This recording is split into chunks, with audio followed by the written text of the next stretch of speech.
Boa noite, irmãos. Graça e paz em Cristo Jesus, nosso Senhor e Salvador.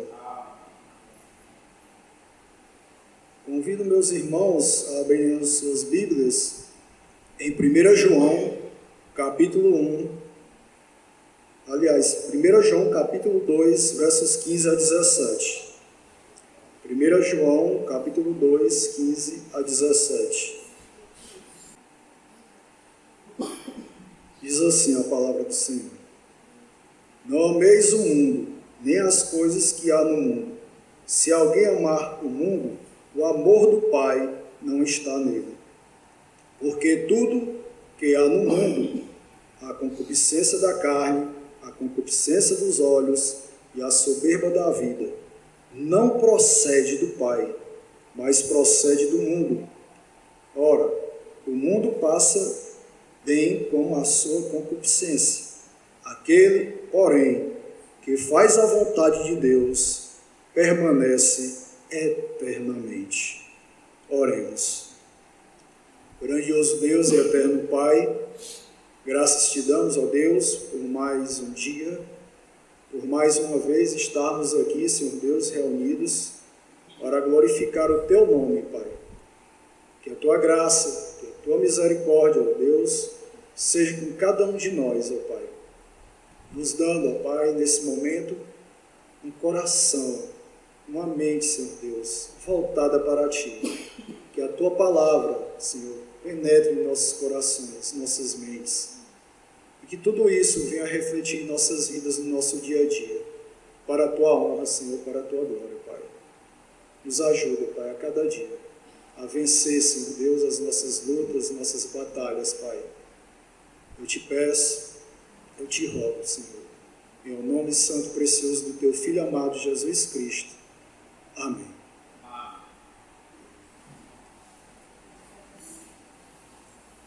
Irmãos, eu sempre costumo a dizer que eu começo por mim mesmo, para que a gente saiba que todos que, embora conheçam a palavra de Deus, embora sejamos pessoas que estamos a cada dia aprendendo um pouco mais da palavra de Deus, somos pessoas falhas. E muitas vezes a gente acha que quando alguma coisa nos atrapalha no que nós gostaríamos que fosse para nossas realidades, a gente tem uma falsa impressão de achar que o que Deus nos deu é algo que nos atrapalha. Eu não sei se isso já aconteceu na vida dos irmãos, mas na minha, sim. Não estou aqui para dizer que nada na minha vida, eu nunca murmurei, que eu nunca isso nem aquilo. Mas eu estou entendendo, estou começando a compreender a cada dia, irmãos, que isso é para o nosso bem, para todos aqueles que amam a Deus. Porque Romanos 8, 28 diz isso claramente para nós, que tudo coopera, tudo contribui para o nosso bem. E eu vejo, irmãos, muitas vezes conversando com outros irmãos, e vejo que, infelizmente, muitos casamentos têm se acabado, sendo rompidos, desfeitos dentro das igrejas locais, porque um quer que o outro se amolde a ele. E nós simplesmente murmuramos, falamos mal, fazemos coisas e justificamos, colocando culpa nas nossas esposas ou vice-versa. E a gente esquece do detalhe principal. Quem foi que deu a esposa para mim? Quem foi que deu meu esposo? Foi Deus. Ele preparou a minha esposa para mim. Irmãos, isso é algo muito sério. E isso tem acontecido frequentemente nas igrejas. E isso é um mau testemunho que muitos têm dado. O mundo ele ensina que se junta, porque se não der certo, pelo menos não vai ter problema, burocracias. Mas, infelizmente, algumas igrejas têm concebido essa ideia. Não, pode viver junto numa boa, isso aí não significa nada não.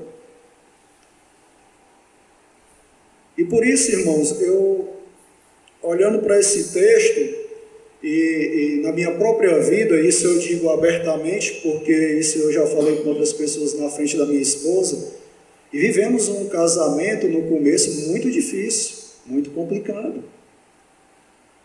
A gente não deve, irmãos, usar aqui o público para querer se enaltecer, que eu sei isso, que eu sei aquilo, não. A gente tem que falar para os irmãos, abrir o coração e dizer quanto um crente é falho e que ele só vive pela graça de Deus. É a pura graça de Deus, é o amor de Deus. Por que eu estou falando, enfatizando isso? Falando que é o amor de Deus. E comparando essa relação com o mundo. Que o mundo sempre nos leva a dizer que devemos se amar mais, que nós devemos amar mais as pessoas, mas amar como? Estando junto com elas, nas farras, bebendo junto com elas, se embriagando junto com elas, contando piadas imorais junto com elas. É esse o amor que eu devo ter com eles? Não, rapaz, você é muito distante, você não participa, né? Então, por que eu estou dando essa pequena introdução, fazendo essa comparação? Porque a palavra de Deus nos ensina totalmente o contrário disso. A palavra de Deus diz que eu devo amar minha esposa como? Do jeito que ela tem que ser, no que eu penso, no que eu acho que ela deva ser? Não. Mas eu tenho que amar a minha esposa como Cristo amou a igreja. A pergunta é: se somos salvos por meio de Jesus Cristo, nós tivemos esse amor em nossas vidas? Outra pergunta: esse amor que Deus provou de uma forma que nós não temos como explicar, de uma forma muito profunda, é porque nós fizemos algo que agradasse a Deus? Interessante, né? Deus nos salva, mostrando seu amor por pessoas rebeldes, pessoas que na primeira oportunidade faz o contrário que agrada a Deus. Mas Jesus morreu lá na cruz por causa dos nossos pecados. Ele sofreu o batismo que eu e você deveria sofrer, que foi o batismo relacionado ao fogo da ira de Deus. Lembra-se que João Batista falou: eu batizo com batismo para quê? Para o arrependimento, que é com água. Mas Jesus, ele vai dizer que tem dois tipos de batismo: com o Espírito Santo e com fogo. E esse com fogo era para mim e para você. Mas Jesus disse que tinha que passar por um batismo. E ele passou no meu lugar e no lugar de todos aqueles que creem verdadeiramente no Senhor Jesus Cristo. Agora a pergunta é, antes de iniciarmos no texto: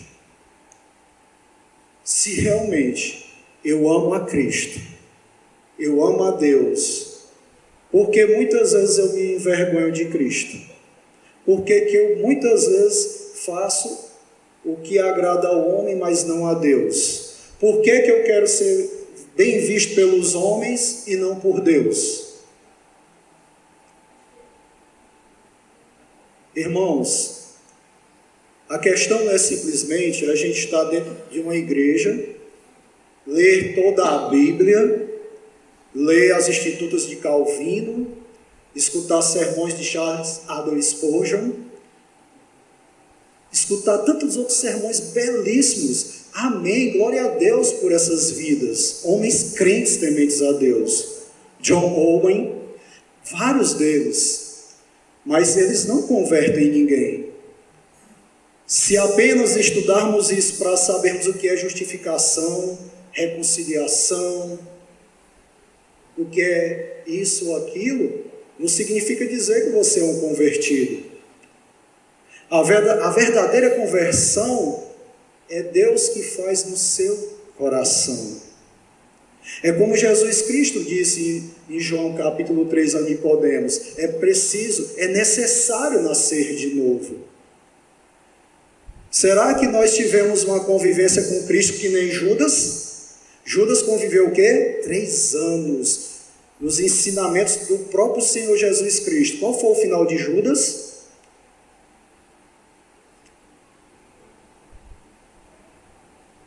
Talvez pudéssemos começar nossas vidas como Davi, mas muitos terminam como Saul. Muitos podem ter suas vidas iniciadas como Pedro, mas infelizmente muitos terminam como Judas. Muitos. Se você inicia como Davi e termina como Davi, se você inicia como Pedro e termina como Pedro, amém. Porque Deus transformou verdadeiramente o seu coração. E se você não tem um coração transformado por Deus, você não tem o amor de Deus. Brincar de ser crente, muitos brincam. Muitos acham que ser crente é ficar admirado com os pecados do mundo, como se ele também não pecasse. A diferença é que quando nós pecamos, nós sabemos o peso que há. O peso que há. Irmãos, vivemos uma época, uma geração que se distancia de Deus a cada dia, a cada momento. E muitos, com toda sinceridade, mesmo que você pregue só o que está aqui, ele vai olhar para você e vai dizer: irmão, não seja tão radical. O radical para muitas pessoas é você apenas dizer o que a palavra de Deus diz. E esse primeiro versículo que nós vamos ler agora, que é o versículo 15 de 1 João capítulo 2, será que ele é radical ou não? Ele é um mandamento. Ele é um mandamento. Ele diz, o mandamento é o quê? Não ameis o mundo, nem as coisas que há no mundo. Isso é radical. Para muitos. Isso é radical. Mas João não está dando aqui nem uma brechinha, nem uma vírgula para as pessoas dizerem: a gente pode ter o amor de Deus, mas amar também o mundo. Mas o mandamento aqui não deixa brecha. O mandamento, João, é bem claro, ele é bem direto. Não ameis o mundo, nem as coisas que há no mundo.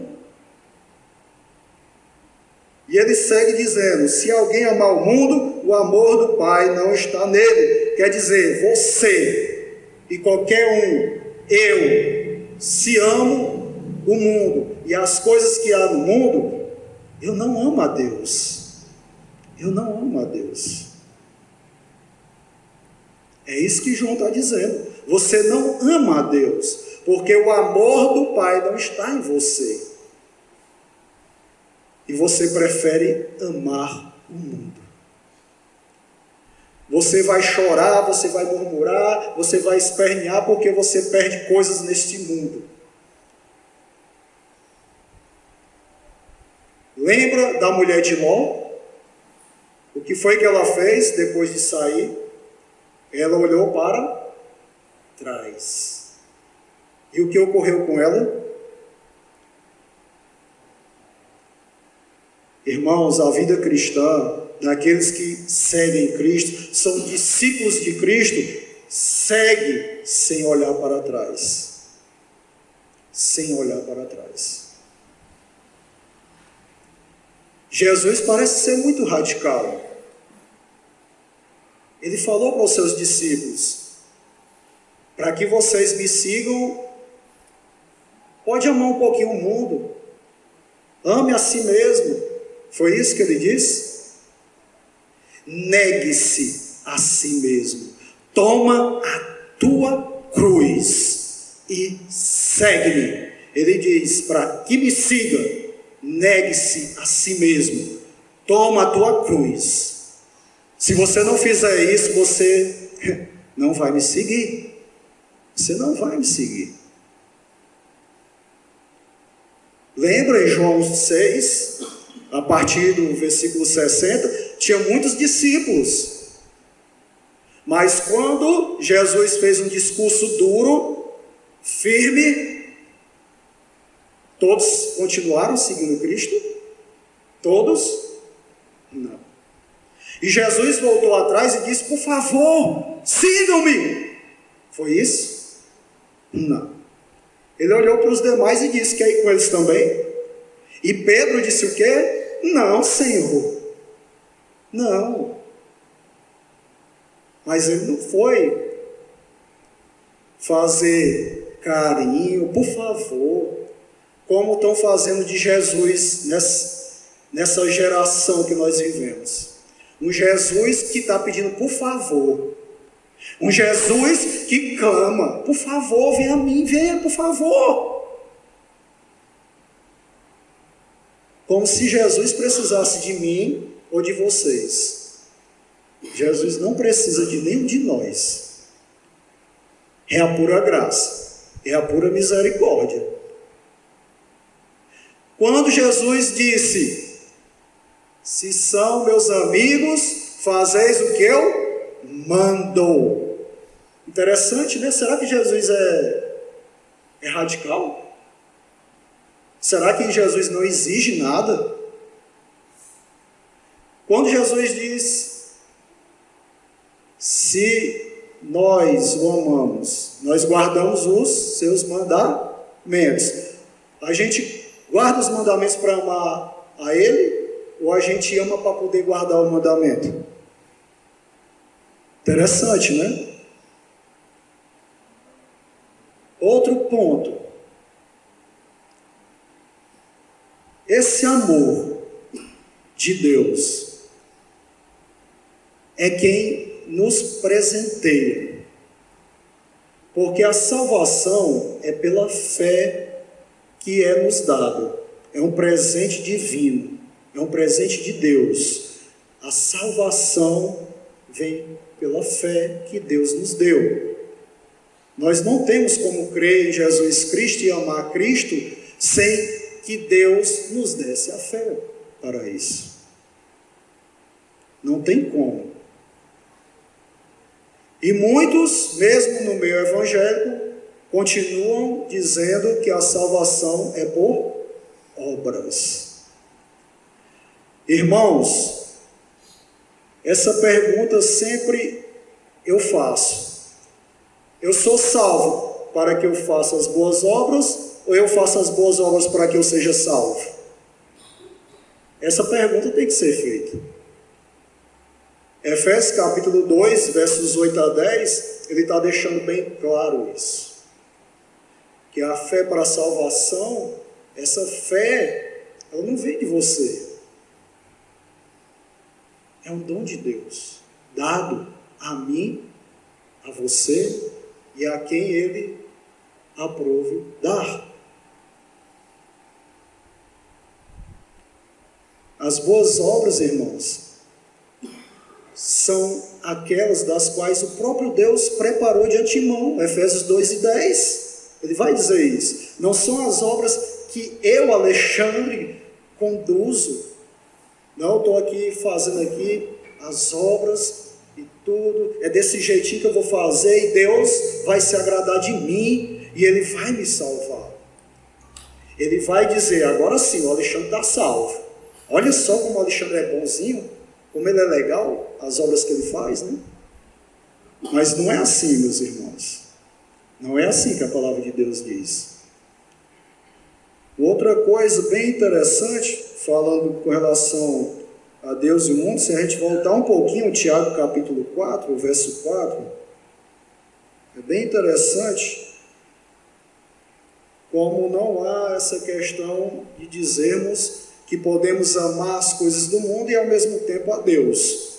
Porque esse meio termo, esse em cima do muro, existe no mundo. Fulano está em cima do muro. Nem está na igreja, nem está no mundo, ou então um pé está no mundo, outro na igreja. Eu acredito que os irmãos já ouviram isso. Fulano está um pé na igreja, outro no mundo. A Bíblia não diz isso. Tiago, capítulo 4, verso 4, diz assim: infiéis, não compreendeis que a amizade do mundo é inimiga de Deus? Aquele, pois, que quiser ser amigo do mundo, constitui-se inimigo de Deus. Irmãos, o que João está falando lá no versículo 15 do capítulo 2 e Tiago, capítulo 4, verso 4, ele deixa muito claro: ou você é de Deus ou você é do mundo.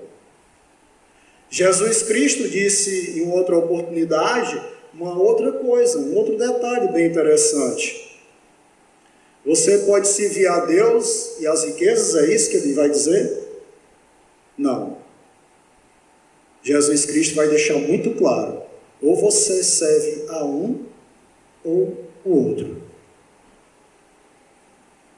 Ou você ama um e aborrece o outro, ou você aborrece um e ama o outro. Você não tem como agradar os dois. Não tem como. Jesus deixa isso muito claro.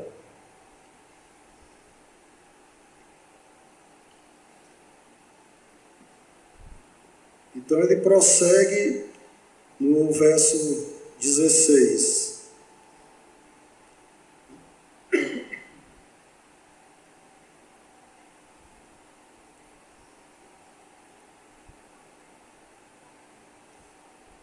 Porque tudo que há no mundo, a concupiscência da carne, a concupiscência dos olhos e a soberba da vida, não procede do Pai, mas procede do mundo. O que seria essa concupiscência da carne e dos olhos?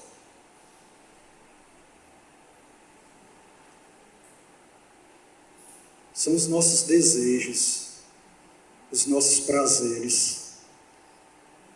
Buscando entender um pouco melhor um estudo de um pastor reformado, ele coloca ter forte desejo. Ter um forte desejo. E muitas vezes um desejo excessivo. É como a questão da glutonaria, né? É algo que você se excede, né? Você excede, você já está ali bem alimentado, tranquilo, mas você quer mais, quer mais. Nem que você chegue a vomitar para comer mais, porque você se excede, você quer mais do que o necessário. E essa concupiscência, esses desejos, esses prazeres, irmãos, muitas vezes muito forte em nossas vidas, elas só mostram aonde realmente nós estamos caminhando. É isso que João está dizendo. Ele diz, que essas coisas que há no mundo, que é o que nós não devemos amar, esses desejos, esses prazeres. Se você tem esse tipo de prazeres, desejos muito forte, e você diz, mas eu não consigo, A concupiscência dos olhos ao ver na internet pornografia.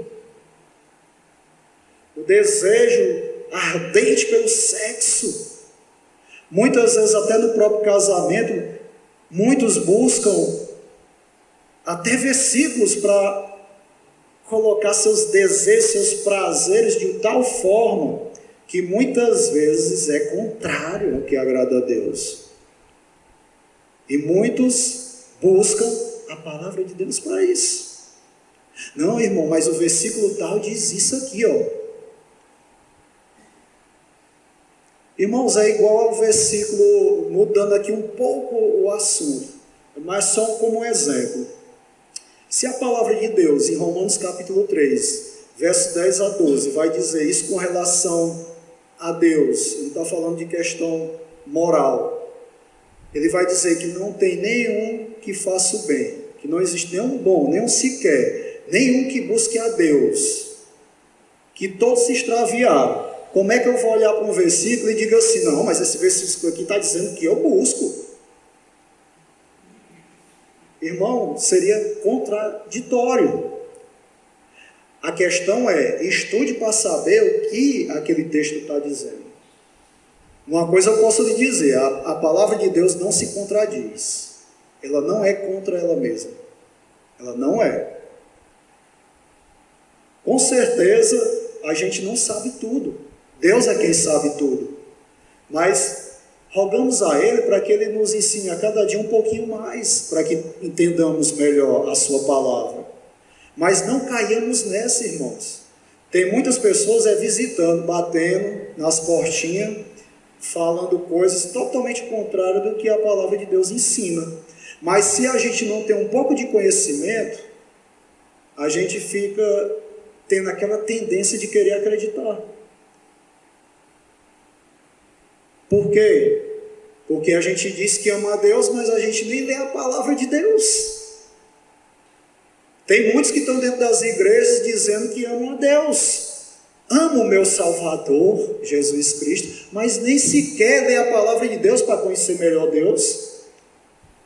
Nem lê a palavra de Deus para conhecer o melhor e cada vez mais da beleza, da preciosidade de Cristo. Irmãos, é um pouco contraditório isso. E por isso que muitos dizem Jesus e mais alguma coisa. Jesus nunca é suficiente.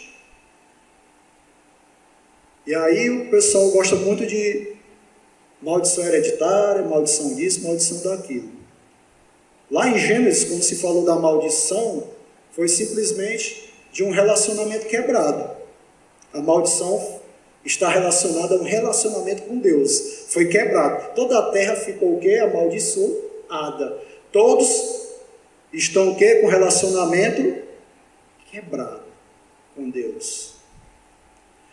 E Deus, na sua grande graça e rica misericórdia, preparou quem? Seu Filho amado Jesus Cristo. Para que fosse feito o quê? Maldição. Ele se fez maldição. Maldito lá na cruz. Em nosso lugar. Para que o nosso relacionamento com Deus voltasse. A nossa reconciliação com o nosso Senhor, o nosso Criador.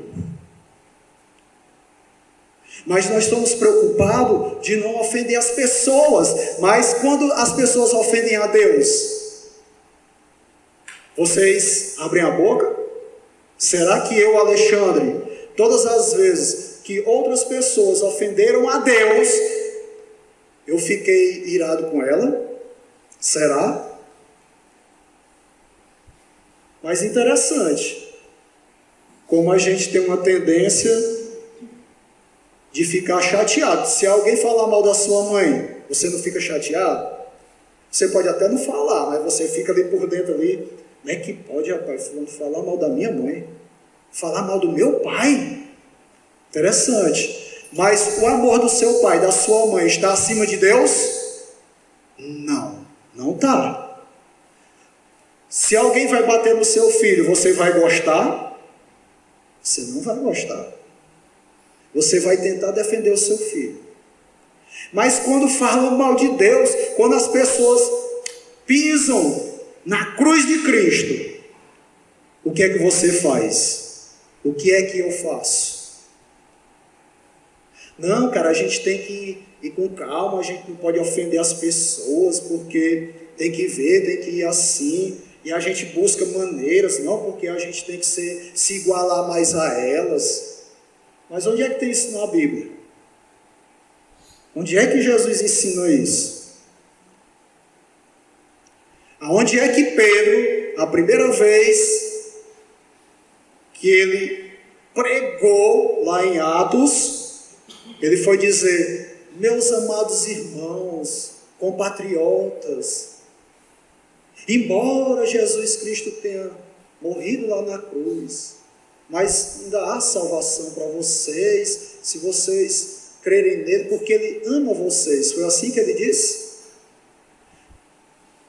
Falou de arrependimento, porque vocês mataram. Ele disse isso: vocês mataram aquele que Deus ressuscitou dentre os mortos. Botar uma faixa na frente de todos: Jesus te ama. Você não disse nada. Você simplesmente não disse nada. E as pessoas: não, mas tem que ser assim. Irmãos, não tem que ser assim. Tem que ser do jeito que a Bíblia nos ensina. Do jeito que Cristo se conduziu aqui. Firme, sempre caminhando em retidão, em obediência ao Pai. Sempre.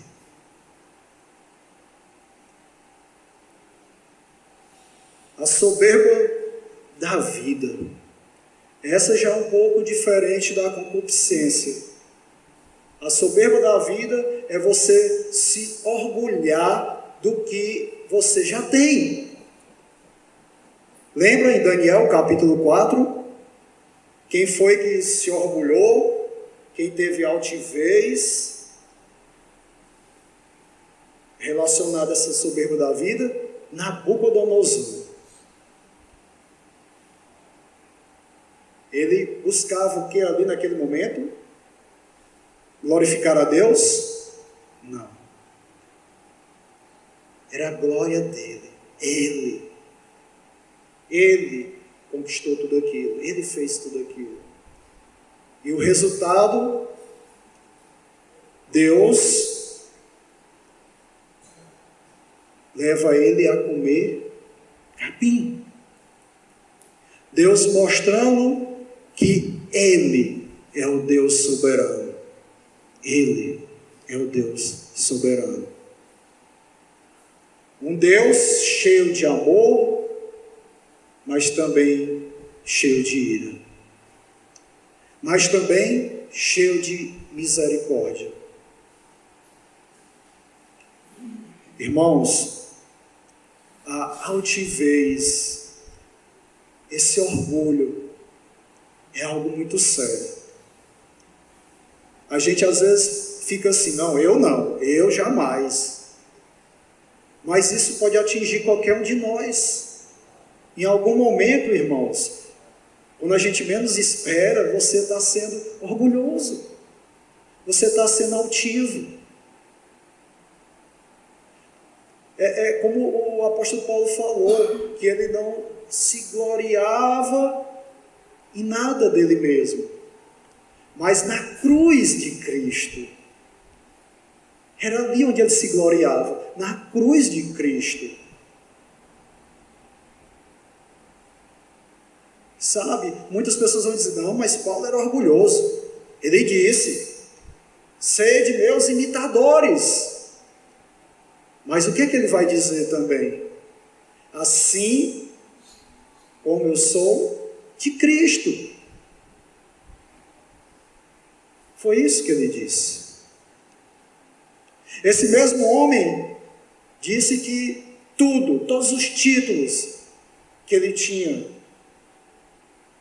era como refúgio, como esterco. Ele não se orgulhou, eu sou isso, eu sou aquilo. Muitos hoje, antes de pregar, é anunciado tantos títulos que eu acho que quando ele vai pregar, não tem mais nem tempo para pregar. Porque as pessoas estão muito mais preocupadas com títulos, como se títulos salvasse alguém. E mais uma vez eu digo para os meus irmãos, tranquilamente, eu não sou contra quem estuda. Não é proibido estudar. Eu só estou dizendo que quando o estudo começa a trazer orgulho, altivez, cuidado, só isso, cuidado.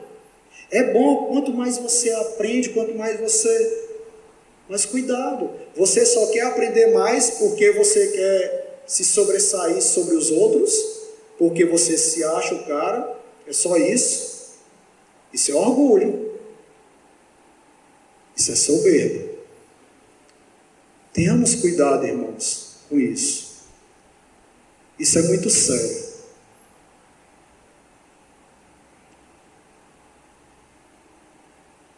E uma coisa bem clara que ele termina esse versículo 16, que não procede do Pai, mas procede do mundo.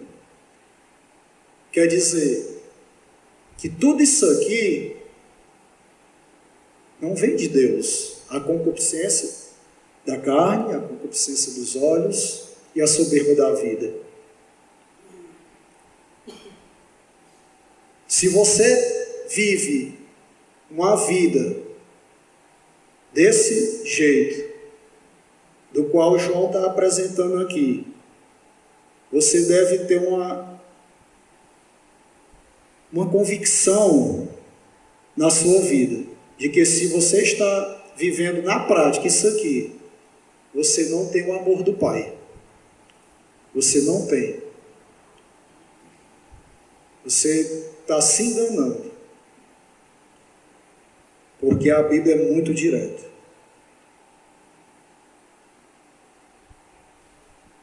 Gálatas, capítulo 5.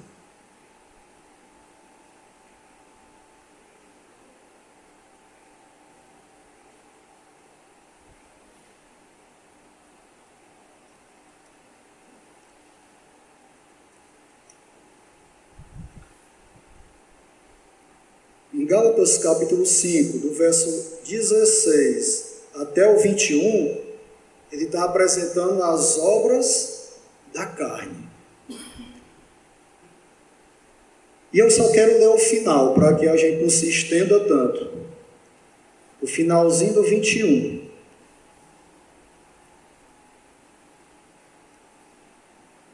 Ele vai apresentando aqui as obras da carne, né? E no verso 21... no finalzinho vai dizer assim, tudo isso aqui, né, que ele está dizendo, ele vai dizer, outrora vos preveni, que não herdarão o reino de Deus os que tais coisas praticam. Irmãos, todas essas obras da carne, é apresentada para que a gente tenha uma consciência clara de que se nós vivemos na prática dessas obras aqui, na prática delas, e não há nenhum peso, eu pequei em algum ponto desse, mas eu continuo a minha vida e não há nenhum peso, eu não sinto, não, normalmente aqui eu continuo a vida e pratico, como é que eu posso dizer que eu tenho o Espírito Santo de Deus? Irmãos, a questão não é que o Alexandre não peque, não é que outros irmãos não pequem, mas é o peso que é o pecado na sua vida agora. Se você nasceu de novo, se você é uma nova criatura, se o teu coração realmente foi transformado, o pecado, ele não é mais como antes. Ele não é mais como antes. Ele tem um peso. Ele tem um peso. causa tristeza, arrependimento contínuo, mas ele vai sendo o quê? Mortificado. Esse processo de santificação que nós passamos faz parte da mortificação do pecado. Já do 22 em diante, nós temos o quê? O fruto do Espírito. E o primeiro que ele vai dizer é o amor. É o amor. E vamos ler no 24, o que é que diz o 24? E os que são de Cristo Jesus crucificaram o que? A carne, com as suas paixões e concupiscências. Olha só que interessante. Os que estão em Cristo, os que são dele, porque ele comprou, Jesus Cristo, ele comprou. Então nós somos de Cristo, porque ele nos comprou. E com isso, o que é que acontece? É crucificado a nossa carne, na questão das paixões, das concupiscências, os nossos desejos, os nossos prazeres da carne. Mas hoje o Evangelho está tão legal nesse mundão. Eu presencio no meu próprio condomínio pessoas que vão para igrejas evangélicas com carradas e mais carradas de latinha de cerveja bebendo lá no deck. Mas eu sou crente, se embriagando, ouvindo palavrões, mas eu sou de Deus. Deus me ama. Deus me ama. E isso é toda semana, viu, irmão? Isso é toda semana. Mas o cidadão, ele é evangélico. O termo evangélico ficou bem banalizado. Bem banalizado mesmo. Mas é aquela coisa, o Senhor sabe todas as coisas, Ele é quem vai julgar. E no dia do juízo final, todos vão saber quem é quem. Versículo 17. Ora, o mundo passa, bem como a sua concupiscência. Irmão, se você vive essa prática, e você tem esse prazer, esses desejos na sua vida, e você se orgulha com isso, isso aqui vai passar, e você também vai passar junto. Você vai passar junto com isso. É como diz a palavra de Deus, como sempre perfeita. O que adianta ganhar o mundo inteiro? Você correr atrás de ser aquele que tem mais e mais e receber a glória do mundo. As pessoas te enaltecendo, te exaltando.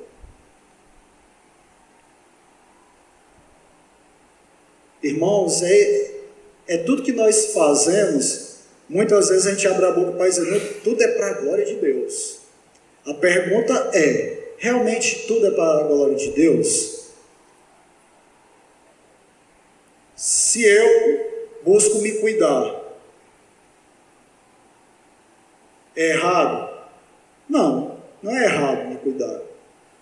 Mas podemos nos orgulhar também. Já pensou chegar a 80 anos, o cara altamente atleta? 80 anos, o cara corre, o cara isso, o cara aquilo e tal. E muitas vezes ele esquece que Deus, pela sua graça e misericórdia, fez isso na tua vida. Mas muitas vezes nós vamos nos orgulhar, porque as pessoas vão olhar para mim, olha aí, fulano tem tantos anos, mas o cara está bem. E a gente se orgulha com isso. A gente se enaltece com isso. E muitas vezes a gente não está buscando só se cuidar por se cuidar. Muitas vezes a gente quer ser elogiado. A gente busca ser elogiado. Então, irmãos, temos que parar e pensar. Vale a pena viver realmente para as coisas do mundo, aonde um dia vai passar e eu vou passar junto com ela também? Ou viver a segunda parte, que ele vai dizer: aquele, porém, que faz a vontade de Deus, permanece eternamente. Irmãos, você viver eternamente com Deus. E muitos vão sofrer algo que naquele momento, naquele dia, eles não esperavam, que é o que está lá em Mateus, capítulo 7, verso 21, que é ligado justamente aqui. Porque Jesus vai dizer, justamente o que ele está dizendo aqui: aqueles que fazem o que? A vontade de meu Pai. Ele vai dizer lá em Mateus 7, 21. Os que vão estar junto com o Senhor são aqueles que o amam de verdade, que fazem a sua vontade. Não é a questão de meus filhos serem um orgulho para mim, se eles vão ser aqueles que vão ter tudo nessa vida. Vão ser médicos renomados, que a minha esposa é aquela que faz tudo que eu quero, do jeito que eu quero, na hora que eu quero. Não. Eu tenho que me orgulhar diante do meu Deus, irmãos, é quando a minha esposa faz a vontade de Deus. Eu tenho que me orgulhar dos meus filhos, vendo eles crescerem no lar cristão e um dia realmente servir ao Senhor. Nós sabemos que por nós mesmos, mesmo fazendo tudo que a Bíblia nos ensina, os nossos filhos não são obedientes totalmente. Eles não são. Eu não sei vocês, mas eu tenho muita dificuldade ainda com os meus. Ainda tenho. E a gente tem que ir lá e puxar na orelha. A Alexandra, quando está com medo, a gente sabe logo, ela mente. Ela mente. E a gente diz para ela claramente: mentira não vem de Deus, não. Mentira é do diabo. É do diabo. Fale a verdade. Nem que você apanhe, mas fale a verdade. O Alexandre Filho, apesar de autista, eu ganhei uma talinha santa lá da Cristã é Vida. Quando ele está se danando, eu mostro. Só faço mostrar. Pergunta se ele continua se danando. Ele corre lá pro cantinho lá dele lá e fica bem quietinho. Aí porque o bichinho é autista, ele é pecador. Ele é pecador. Tem dificuldades? Tem. Mas ele é pecador. E ele sabe quando está errado. Ele sabe. Irmãos, não pensem que os nossos filhos vão ser crentes só porque nós somos crentes, não. E nem pense que muitas vezes você disciplinar, e você tem que fazer mesmo disciplinar, o seu filho é capaz de fazer tudo de novo. Mesmo ele sabendo que você vai disciplinar. Filhos são rebeldes. Mas você não ama? Ama. Você quer o melhor para o seu filho? Quer. Assim é Deus. Ele disciplina ao filho que ama. Se nós amamos nossos filhos, nós também devemos disciplinar. Que Deus nos abençoe com a sua rica graça e grande misericórdia. Nesses tempos tão difíceis, tão complicados. Mas graças damos a Deus, porque aquele que iniciou a boa obra, ele completará. É nele, é no poder dele, que nós estamos enraizados. Oremos. Grandioso Deus e eterno Pai, graças te damos novamente por mais uma oportunidade que o Senhor nos dá, Senhor Deus, de ouvir a Tua palavra. Essa palavra, Senhor Deus, que nos conduz de uma forma tão graciosa, tão maravilhosa, tão profunda, que não temos muitas vezes palavras para te agradecer. Nos ajuda, Senhor Deus, a sermos pessoas que glorificam o Teu nome, Pai. Quebranta o nosso orgulho, Senhor Deus, que ainda há em nossos corações. E nos dá, Senhor Deus, uma verdadeira humildade de servir a Ti. Que Cristo seja realmente, a cada dia mais, o centro de nossas vidas, Pai. Nos guia pelo Teu Espírito Santo no pleno conhecimento do nosso Senhor e Salvador Jesus Cristo. Eu te peço, eu te rogo, não só por nós que já temos Cristo como Senhor e Salvador, mas te rogo nesse momento e te suplico, Pai, por cada um daqueles que ainda não têm a Cristo como seu Senhor e Salvador. Que a Tua graça e a Tua misericórdia conduza essas pessoas, Pai, a um verdadeiro encontro com Cristo, conforme o Teu querer e a Tua vontade, Pai. Eu te peço, eu te rogo e te clamo, em o nome santo e precioso do Teu Filho amado Jesus Cristo. Amém. Quem? Seu Filho amado Jesus Cristo, para que fosse feito o que? Maldição. Ele se fez maldição, maldito lá na cruz, em nosso lugar, para que o nosso